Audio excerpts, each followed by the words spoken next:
বিসমিল্লাহির রহমানির রহিম। আজকে একটি 1200 কেজি ফুল লোড সেল স্কেলের লোড সেল পরিবর্তন করা হবে।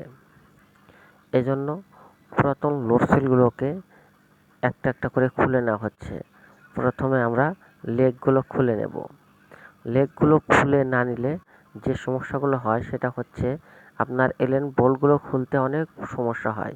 তাই আমরা লেগগুলো খুলে নিলাম এবং তারপরে এলেন বোল্টগুলো লোড সেল থেকে খুলে নিচ্ছি, যাতে লোড সেলগুলো দ্রুত বডি থেকে আলাদা করতে পারা যায়। আমরা দুটি লোড সেল অলরেডি খুলে ফেলেছি, এবার তৃতীয় লোড সেলটা খুলব। সেই কারণে প্রথমে লেগটা খোলা হচ্ছে।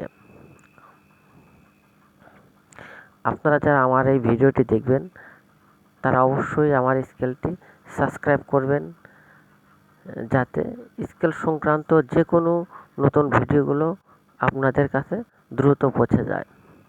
আপনারা যারা স্কেলে কাজ করতে চান বা কাজ শিখতে চান তারা অবশ্যই এই কাজটা প্রথম থেকে শেষ পর্যন্ত দেখবেন, কিভাবে পুরাতন লোড সেল খুলতে হয়, নতুন লোড সেল লাগাতে হয় এবং শেষে কিভাবে ক্যালিব্রেশনের মাধ্যমে ওজন অ্যাডজাস্ট করতে হয়। আপনারা প্রথম থেকে শেষ পর্যন্ত না দেখলে কখনোই এটা আপনারা বুঝতে পারবেন না। আমরা বিভিন্ন ধরনের ডিজিটাল স্কেল কাজ করে থাকি: ভ্যান ব্রিজ, টাক scale, animal scale, floor scale, যে কোনো ধরনের ডিজিটাল স্কেল বিক্রয় করে থাকি এবং সারা বাংলাদেশে সার্ভিস করে থাকি। এখন আমরা 3 নাম্বার লোড সেলটা খোলার জন্য এলেন বোল্টগুলোকে লুজ করা হচ্ছে।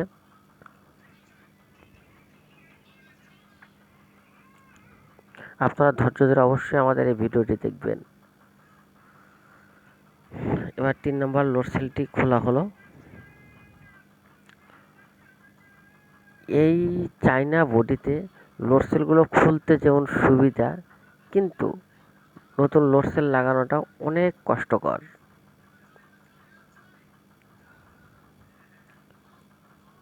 এবার 4 নম্বর লোড সেলের এলেন বোল্টগুলো লুজ করা হচ্ছে। আমরা প্রথমে লোড সেলগুলো খুলে নেব, তারপর লোড সেলগুলো বডি থেকে বের করে নেব। এবার 4 নম্বর লোড সেলটা খোলা শেষ। এই লোড সেলগুলোর পরে আমরা নতুন লোড সেল লাগাবো।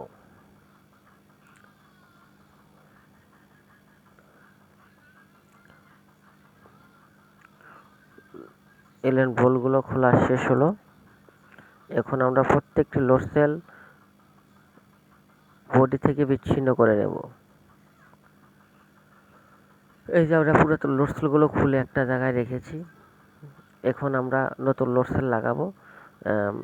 ভিডিওটা বড় হওয়ার কারণে হয়তো আমরা নতুন লোড সেল লাগানো দেখাতে পারলাম না, কিন্তু আমরা অলরেডি নতুন লোড সেলটা লাগিয়ে নিয়েছি। এবার আমরা ক্যালিব্রেশন করব। আমরা স্ট্যান্ডের উপরে স্কেলটা উঠে দিয়েছি। প্রথমে 5 লেখা আসলো। এবার আমরা দিয়ে দেব, পাসওয়ার্ড দিয়ে দেব। তাদের ডিএসপি 0 অফ অটো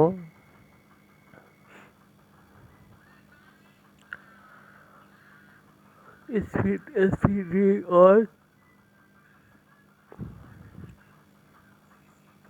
এটা 4টা ডিজিট আছে, এটা আপনাকে 3টা ডিজিট আনতে হবে। 1200 কেজি স্কেলে 3টা ডিজিট আনতে হয়। অবশ্য 2 ডিজিটেও হয়, তবে 3 ডিজিটই সবাই কাস্টমার ভালো বুঝতে পারে। আমরা 3টা ডিজিট করে নিলাম। এবার আমরা এল দিয়ে দেবো হচ্ছে 100 গ্রাম।